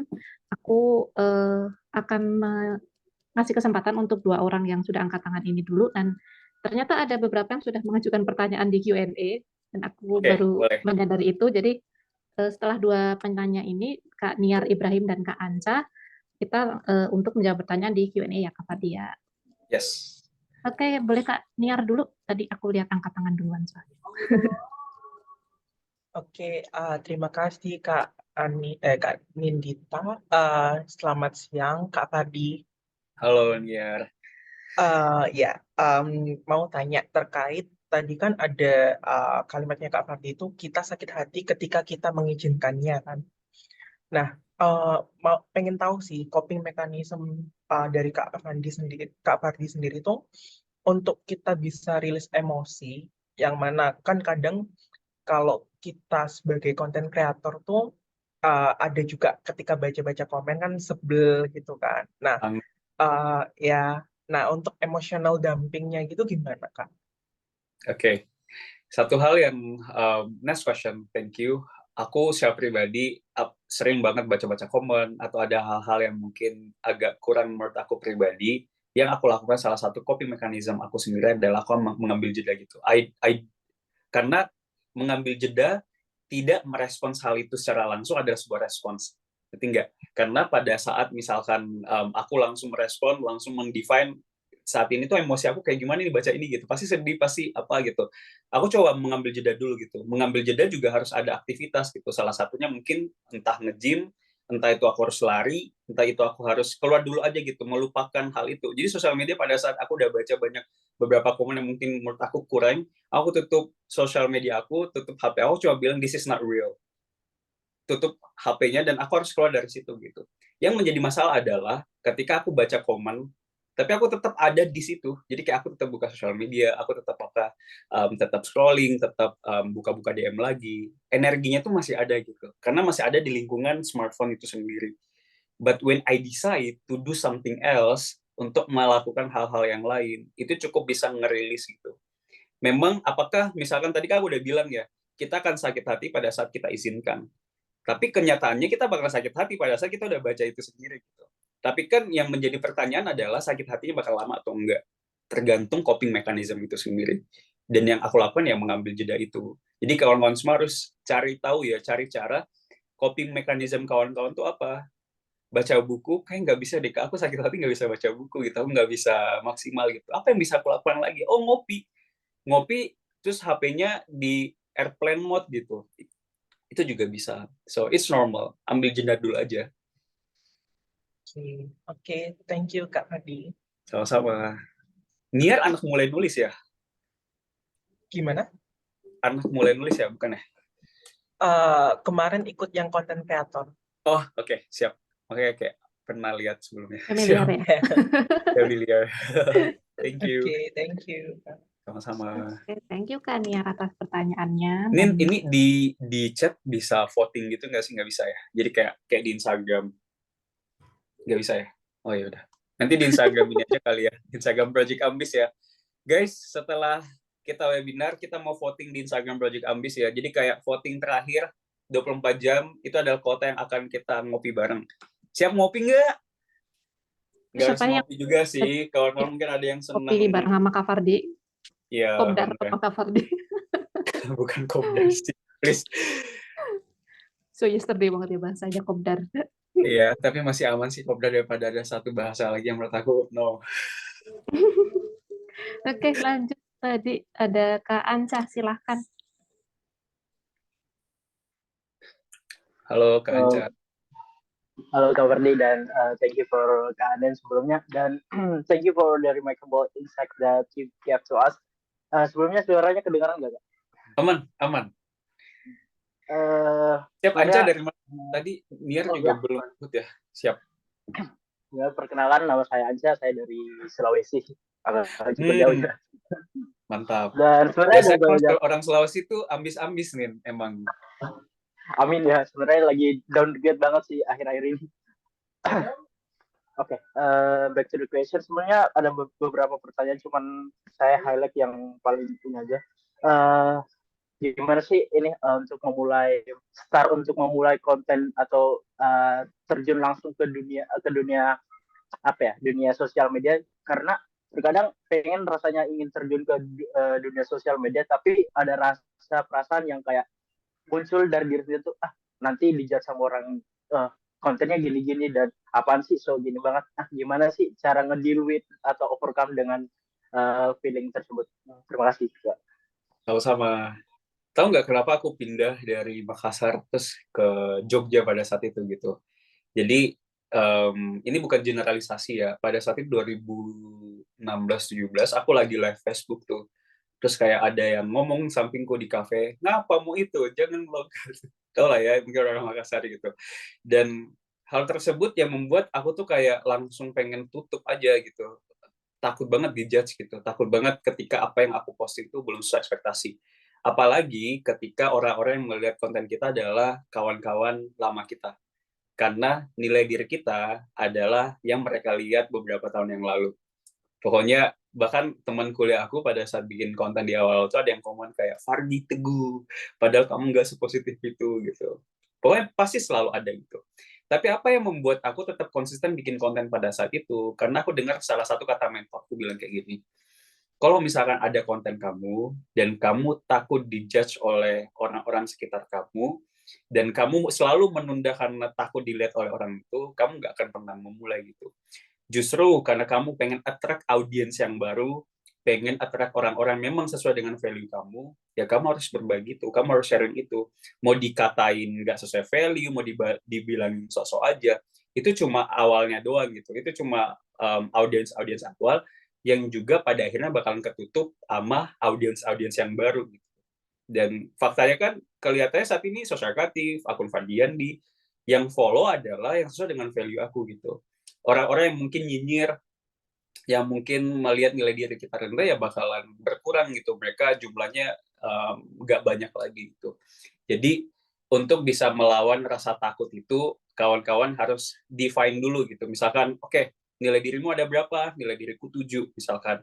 Tapi orang lain ekspektasinya nilai aku cuma 5 gitu. Ya yang paling penting gimana kawan-kawan melihat nilai dirinya gitu. Berbagi perspektif, berbagi kebaikan bukan berarti kita baik. Masa sih kita harus tunggu punya 1 miliar dulu baru kita pengen berdonasi gitu. Nah, sama kayak di Sosial Kreatif, aku selalu sharing buat kawan-kawan semua yang memang saat ini lagi bikin konten. Ya kalau kita dibandingkan sama konten creator yang udah lama sih pasti jauh banget gitu, kayak siapa kita gitu. Tapi kalau kawan-kawan selalu melihat bahwa ini salah satu cara untuk mendokumentasikan proses kawan-kawan semua, ya udah gitu. Dan sebagian besar ketakutan, kekhawatiran, pikiran-pikiran kita itu tuh nggak nyata gitu. Kadang kita berpikir bahwa aku dijudge nggak ya? Padahal orang juga sebenarnya nggak peduli gitu. Itu sih. Mungkin ada yang peduli tapi ujung-ujungnya juga bakalan apa ya, terabaikan kok. Mereka juga fokus dengan insecurity-nya masing-masing. Itu sih. Makasih ya, Kak. Sama-sama. Terima kasih Kak Anca buat pertanyaannya. Ya, mungkin teman-teman juga yang lagi ragu-ragu mau mengonten kayak Kak Anca, semoga ini juga bisa menjadi insight buat teman-teman ya. Karena kayaknya juga banyak nih yang mau mulai tapi takut karena komentar orang gitu kan ya. Anin juga mulai konten kan sekarang. Masih ingat kan yang soal ya kan, kita takut dijudge gitu kayak so estetik banget sih gitu. Tapi you still do it nih. Aku yang nanya nih, why you want to do it? Padahal audiens Anin tuh kayak dikit pada saat itu. Tapi kenapa tetap mau melakukan dan takut dijudge sama orang-orang di circle-nya Anin? Mungkin ini juga bisa ngasih perspektif kawan-kawan yang lain. Oh, ini aku balik ditanya nih. Iya. Gak berasa kerja. Sebenarnya tuh waktu itu pakai Instagram dan akhirnya konten itu buat kesenangan pribadi aja sih. Kayak lihat Instagramnya estetik gitu. Itu kayak yang ya udah sih nggak di, maksudnya bukan bodo amat sih. Waktu itu aku beneran nggak bisa bodo amat sih, tapi tiap kali lihat buka Instagram terus lihat Instagram aku rapi, kontennya rapi satu warna gitu tuh aku yang senang sendiri gitu loh. Gitu. Jadi sebenarnya murni buat kesenangan pribadi aja sih waktu itu. Terus akhirnya lama-lama mulai banyak yang Anin kontennya estetik banget, baru habis itu baru oh gitu ya. Gitu ya, baru akhirnya diseriusin buat bikin konten yang estetik gitu. Berarti aku nangkapnya kayak Anin, kamu berusaha untuk membuat apa yang kamu kerjakan menjadi lebih menyenangkan. Jadi kayak ya kan, lagi enjoy kayak bikin kontennya aesthetically pleasing, terus kayak penempatan bukunya gitu.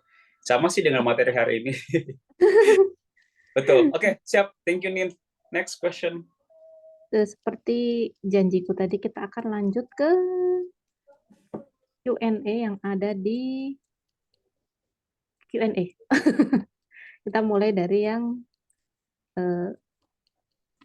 apa ya ini? Ada yang bertanya, Kak, bisa tidak nanti ada grup khusus di WA atau Telegram untuk peserta sharing? Bisa nggak tuh, Kak Fadli? Bakalan ada, tapi setelah kita meet up offline. Jadi kayak kamu ikutan meet up offline-nya, artinya kita satu lingkaran. Tapi Kak, aku di luar kota, gimana dong gitu. Nanti akan kita coba ya bikinin. Oke. Aman. Lanjut ke pertanyaan berikutnya. Hilang. Kelihatan nggak ya? Oh, tadi ada, aduh hilang. Apakah ada cara untuk menggiring sisi perfeksionis kita menjadi pendukung, bukannya menjadi penghambat diri? Ya, sisi perfeksionis orang-orang ya, itu yang kadang bikin mundur buat Anda. Gimana tuh Kak? Tentang perfeksionis yang bisa jadi mendukung, bukannya menjadi penghambat. Sebenarnya sama sih kayak yang tadi Nin, kayak apa, perfeksionis hadir itu biar kita standarnya tinggi, tapi bukan untuk judgement ke diri kita sendiri. Karena sebagian besar perfeksionis itu sering banget ngejudge dirinya sendiri pada saat realita nggak sesuai dengan apa yang mereka mimpikan, apa yang mereka planningkan sebelumnya. Itu sih, so I will do better next itu cukup ngebantu aku selama ini. Begitu. Udah? Udah. Sama Gitu, soalnya tadi.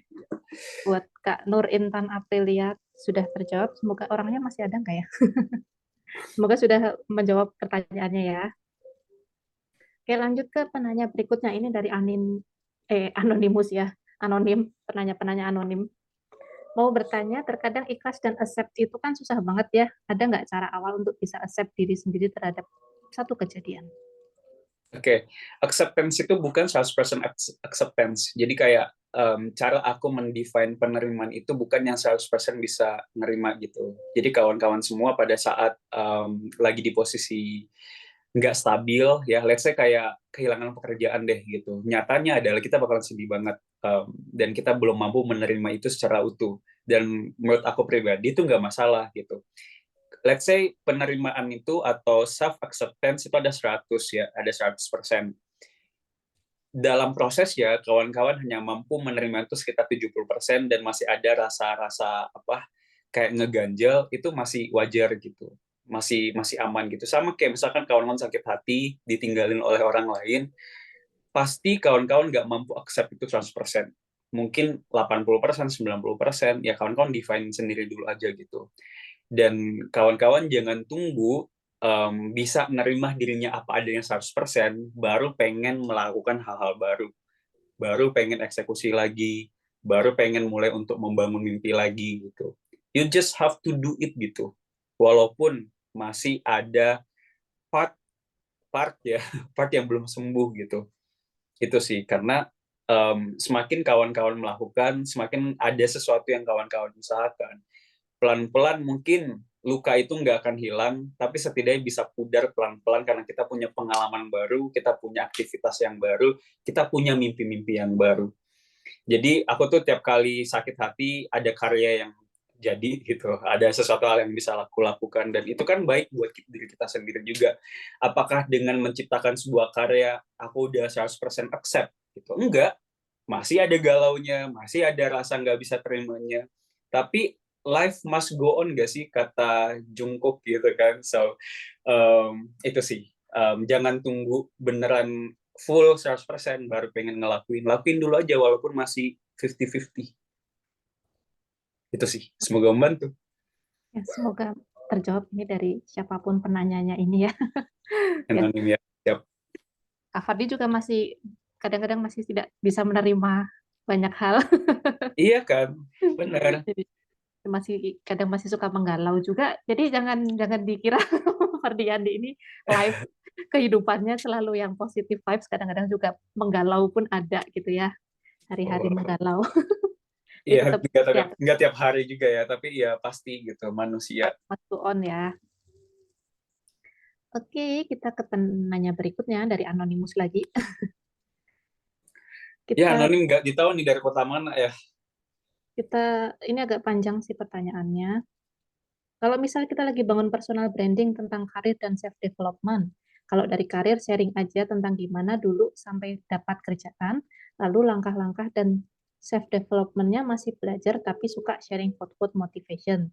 Tapi banyak orang yang relate ternyata. Cuma aku sendiri untuk self development juga masih belajar, Kak. Apakah itu termasuk fake personal branding? Karena takut bahagianya sama kayak kita udah berhasil nerapin semua yang kita bagikan, padahal ada yang belum kita terapkan. Nah, ini mungkin banyak juga yang ngerasa kayak ini aku beneran atau pura-pura aja gitu. Gimana Oke. fake personal branding? Oke. Everything on social media, everything yang mungkin seems perfect, kelihatan sempurna, itu nggak sesempurna itu kok gitu. Kebaikan-kebaikan yang kita sharing di sosial media bukan berarti kita baik 100%. Self-healing, self-care, self-love, mencintai diri sendiri, kita bagikan di sosial media, padahal kita juga belum mampu sejauh itu mencintai diri kita sendiri. Makanya di konten aku tuh aku pernah bikin disclaimer, malah di highlight aku bilang bahwa everything I share on social media adalah pengingat buat diriku sendiri. Jadi kayak kadang aku mengaplikasikan apa yang aku bagikan, kadang juga berasa bahwa itu sulit untuk dijalankan. Ya, aku manusia, aku hanya berbagi perspektif. Aku hanya berbagi opini, aku hanya berbagi poin-poin yang cukup ngebantu aku selama ini. Kadang bisa bekerja, kadang juga enggak. Kalau aku tunggu, aku orang yang positif banget, baru pengen sharing soal positif, aku akan mulai dari mana gitu.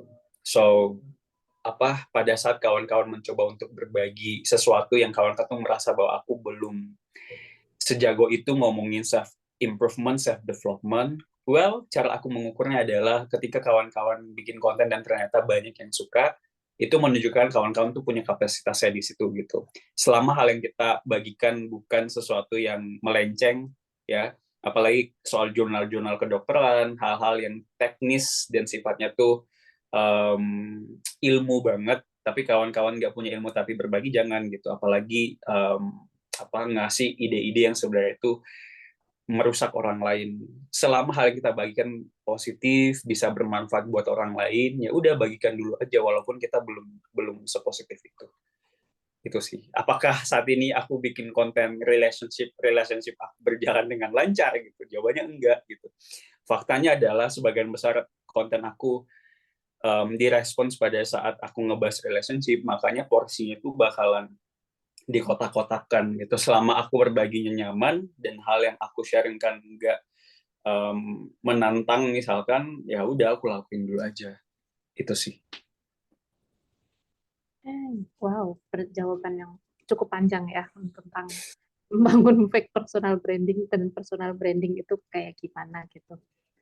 Oke, ini waktunya mungkin udah nggak banyak lagi. Ini dan masih agak banyak nih pertanyaannya di Q&A. Kayaknya lebih pada nanyanya lewat Q&A ya, nggak mau Betul, nanya aku buka langsung. Q&A. Kali aja ada pertanyaan yang... Oke, silakan Kak Fadi pilih dari pertanyaan ini atau mungkin ada yang mau ditanyakan langsung nggak lewat Q&A. Ya, ada yang mau on cam nggak? On cam dan on mic. On cam. Masih ada yang mau bertanya via angkat tangan mungkin langsung ngobrol, langsung sharingnya sama Kak Fadi, nggak lewat Q&A. Karena sini sebenarnya banyak banget dan kayaknya kita nggak punya waktu untuk menjawab semua Ini pertanyaan. ada yang nanya menurut aku oke. Dari Nur Hikmah Hamid. Terima kasih atas kesempatannya. Aku Hikmah, beberapa hari yang lalu aku baru merasa kalau memang hidupku flat-flat aja dan mencoba mengingat, dan aku merasa bahwa itu karena kegagalan yang pernah terjadi dalam hidupku. Dan itu membuat aku kehilangan jati diri yang dulunya ambis, termotivasi, dan sekarang membuat aku sering menunda, menjadi pemalu, dan melewatkan banyak kesempatan bagaimana sih agar aku bisa mengembalikan jati diriku. Kawan-kawan semua, ini aku suka banget pertanyaannya ya, dan mungkin sebagian besar kawan-kawan yang ikut webinar hari ini mungkin merasakan hal yang sama. Jadi saat ini tuh berasa bahwa bukan lagi stuck, tapi berasa downgrade hidupnya gitu. Kayak kita yang dulu ambis banget, terus kayak malas banget gitu. Gimana biar aku bisa mengembalikan jati diriku lagi gitu. Nah, yang paling pertama kawan-kawan harus ingat, pada saat ini posisinya kawan-kawan harus terima bahwa kita bukan diri kita yang dulu. Jadi kayak hari ini, diri kita hari ini, value diri kita hari ini adalah bukan diri kita di masa lalu. Kita adalah orang yang baru gitu, dengan pengalaman-pengalaman tentunya gitu. Terima bahwa kita harus memulai dari awal lagi. Kita harus membangun pengalaman itu lagi, harus membangun semangat itu lagi, harus mencari atau membangun jati diri yang pernah hilang. Karena biasanya kita tuh kayak udah stuck, terus nggak pengen ambis lagi, karena kita merindukan sosok yang harusnya tuh hadir hari ini. Sosok ambis itu, faktanya, kenyataannya di lapangan, sosok ambis itu tuh kayak udah mulai pudar gitu loh. Dan harus dibangun dari awal lagi. Ketika nggak ada willing, nggak ada keinginan dari kawan-kawan semua untuk membangun semuanya dari awal lagi, ya pasti bakal selalu berasa stuck gitu. Jadi jawaban terbaik untuk mengembalikan jati diri itu adalah ya membangun jati diri itu dari awal lagi gitu.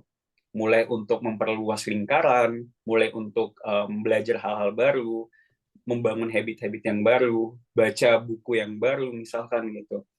Itu bisa membantu kawan-kawan semua untuk membangun versi diri kawan-kawan semua yang baru. Dan versi diri kawan-kawan yang baru mungkin saat ini belum seambis yang dulu, tapi we are working on it gitu. Kita lagi proses untuk membangun hal itu gitu.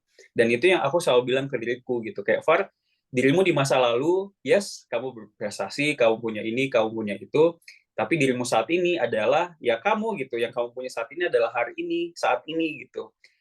Terima bahwa memang kamu bukan yang dulu lagi, tapi hari ini kamu harus mulai dari awal lagi, bangun lagi, ilmunya lagi, dan pasti ada versi Fardi yang belum kelihatan, ditunggu untuk dijemput gitu. Dijemput dengan apa? Ya usaha untuk belajarnya, usaha untuk memperluas networking, dengan kawan-kawan mau ikut project ambis aja kan salah satu bukti bahwa kawan-kawan pengen reclaim your new life gitu, pengen kembali lagi untuk membangun sesuatu hal yang baru gitu. Dan seperti yang tadi aku bilang gitu, kawan-kawan jangan nunggu 100% dulu gitu. Jiwa ambisnya datang baru pengen ambis gitu. Karena pada saat kita tunggu jiwa ambisnya beneran 100%, baru kita pengen melakukan, baru kita pengen mulai untuk reklaim hidup kita lagi, pasti bakalan selalu berasa, aduh aku pemalu, aduh aku bukan yang dulu, aduh aku stuck, gitu sih. So, it's okay gitu. Tidak apa memulai lagi. Thank you. Oh, teman-teman, nggak usah nunggu 100% dulu, gitu kan. Dan aku yakin juga semuanya di sini juga masuk ke Project Ambis ini juga pasti, aku tuh belum 100% ambis nih, gitu. Nggak apa-apa. Masuk Yes. aja dulu gitu, join dulu aja gitu.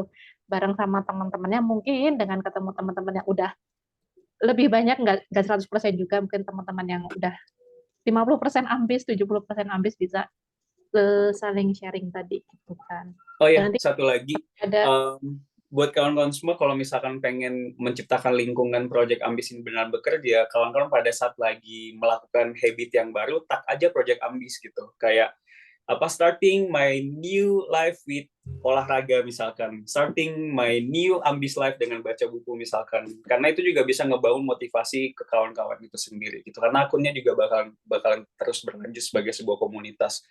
So, sebagai transparansi antara kawan-kawan semua juga dengan tim Project Ambis itu bakal mempermudah juga. So, it's okay gitu, sharing something yang mungkin menurut kawan-kawan tuh, wah this is my new habit gitu. Walaupun aku bukan 100% ambisnya datang gitu, tapi aku tetap mau melakukan gitu, aku tetap mau mengusahakan.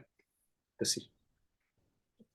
Oke, thank you Pak Fardi. Ini sebenarnya masih ada banyak pertanyaan, tapi waktu kita sudah semakin terbatas.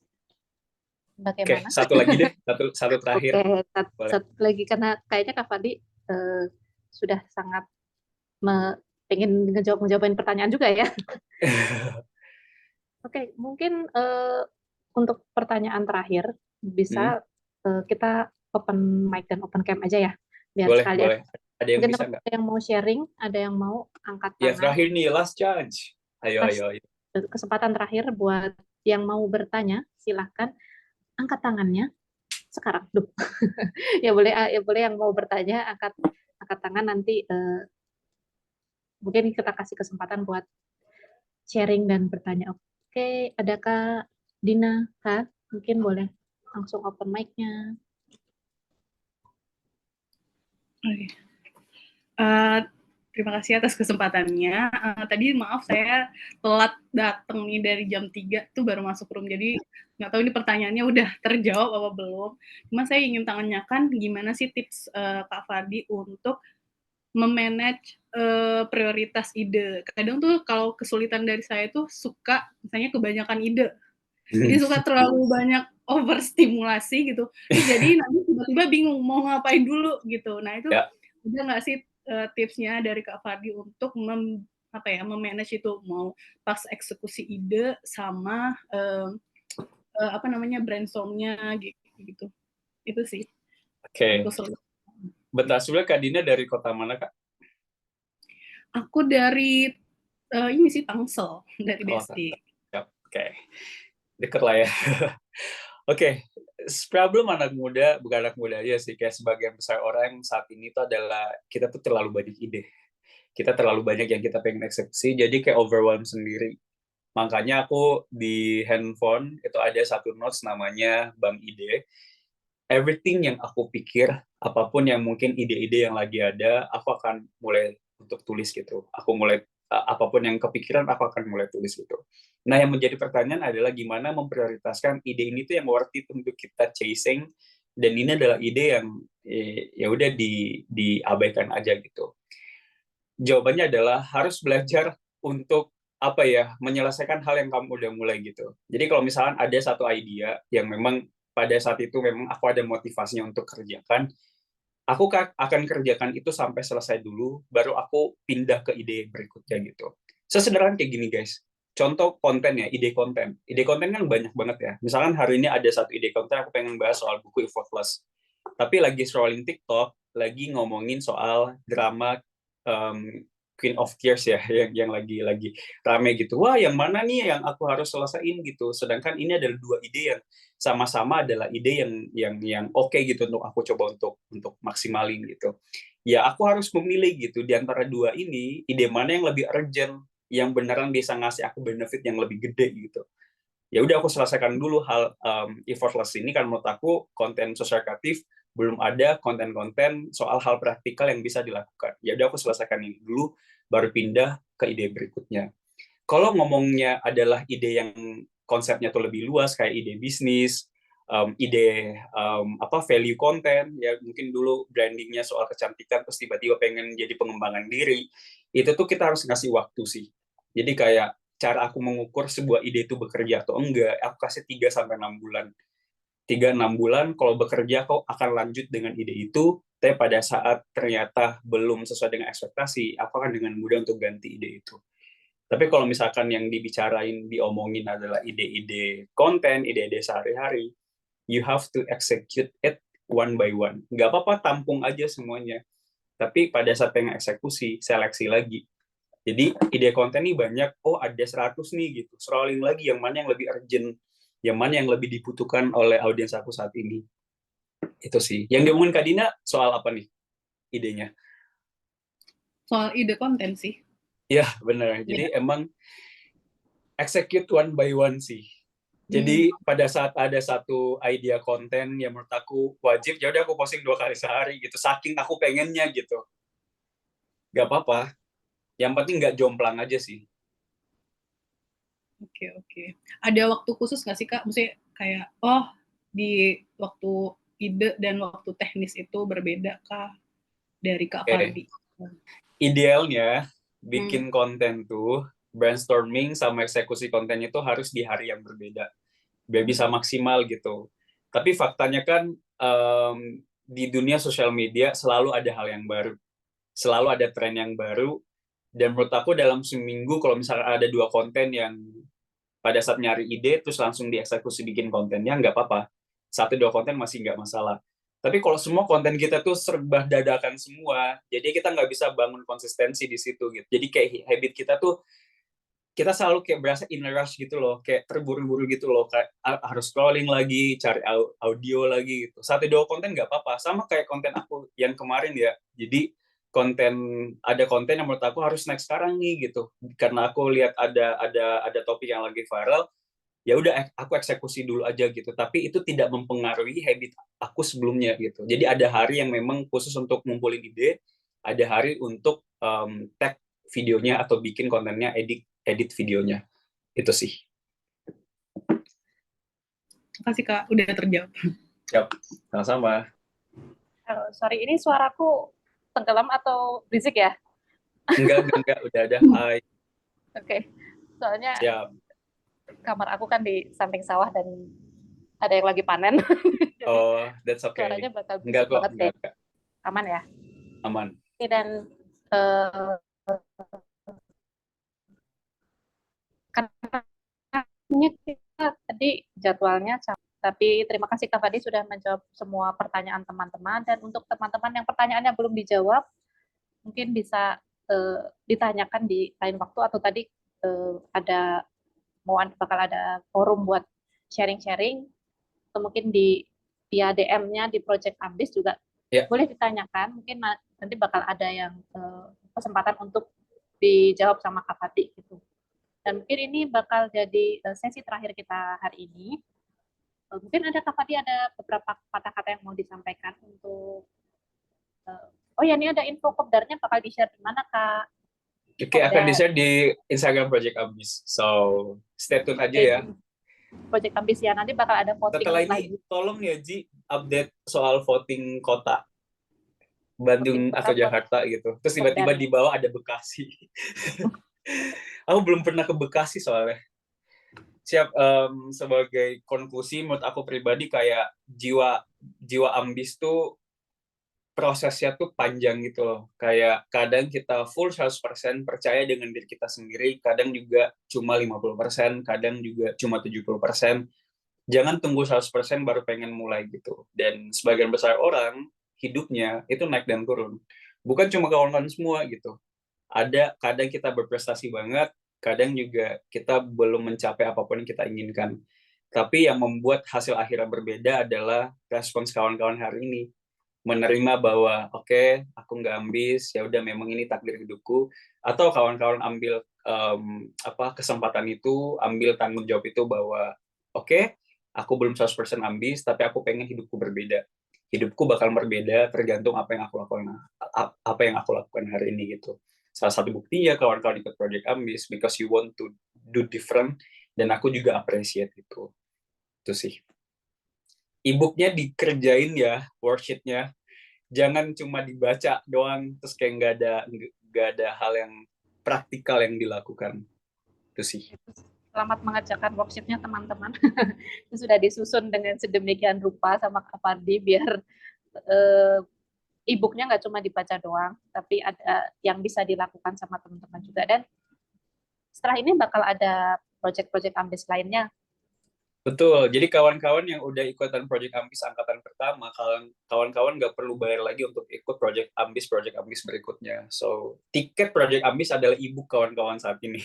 Nah, even nanti di dunia offline-nya kita juga, itu kawan-kawan cuma beli kopi kayaknya, hanya untuk bayar kafenya. Kan nggak mungkin ya kita ngobrol panjang lebar, terus kayak kita nggak beli kopi, itu doang sih. Yang nggak bisa buka, Ji boleh tolong ditulis nomor WhatsApp adminnya nggak? Jadi nanti bakalan dibantu sama adminnya untuk ngasih e-booknya. Nah, itu untuk teman-teman yang e-booknya nggak bisa di-download atau nggak bisa dibuka, mungkin bisa, kalau terlewat informasi di grup chat, mungkin bisa ke DM-nya Project Ambis juga, bilang aja kalau filenya nggak bisa file e-booknya nggak bisa di-download, dan nanti mungkin bisa dibantu sama admin ya untuk mau download e-booknya gitu. Karena e-booknya tuh penting banget sih. Kalau menurut aku penting banget karena ada worksheet-nya juga gitu. Oke, jadi terima kasih teman-teman yang sudah hadir dan sudah stay sampai sejauh ini, sampai ya hampir dari jam 2 tadi, hampir 2 jam stay di sini dan udah nanya, udah meramaikan pembicaraan di sini, meramaikan acara ini. Dan mungkin buat teman-teman yang belum kesempatan untuk bertanya, nanti bisa ada di kesempatan berikutnya. Ini kita mau foto dulu atau cukup? Oke, oke, foto dulu. Yang teman-teman yang boleh. Open cam, yang masih bisa Yuk. open cam, silahkan open cam, nggak harus open mic. Wih, langsung open cam semua. Iya, masuk di Instagramnya Project Ambis ya. Ya, nanti di tag di Instagramnya Project Ambis semuanya. Yang ada lagi. Ini masih ada yang mau siap-siap dulu. Aku kasih waktu beberapa menit. Belum. udah siap-siap posenya aja nih. Oke. Ini kita bakal dibantu sama admin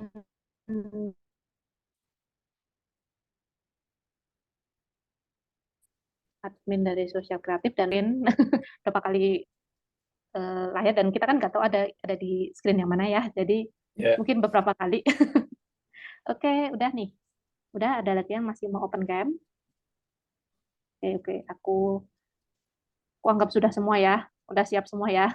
Siap, let's go. Oke, Uci boleh dibantu untuk take-nya ya. Oke, aku hitung sampai 3. 1, 2, 3. Oke, Uji ini ada berapa layar ya? Buat take fotonya. Ada 3, oke. Berarti 3 slide. Oke, satu kali lagi. 1, 2, 3. Oke, terakhir. Slide terakhir. 1, 2, 3. Oke, thank you. Nah, udah. Oke, teman-teman, terima kasih semuanya yang sudah hadir di sini, dan terima kasih juga fotonya nanti bakal ada di Project Ambis ya. Terima kasih semuanya, teman-teman. Boleh meninggalkan room untuk yang mungkin melanjutkan kegiatannya hari ini. Silakan. Terima kasih semuanya. Bye-bye. Di sesi berikutnya.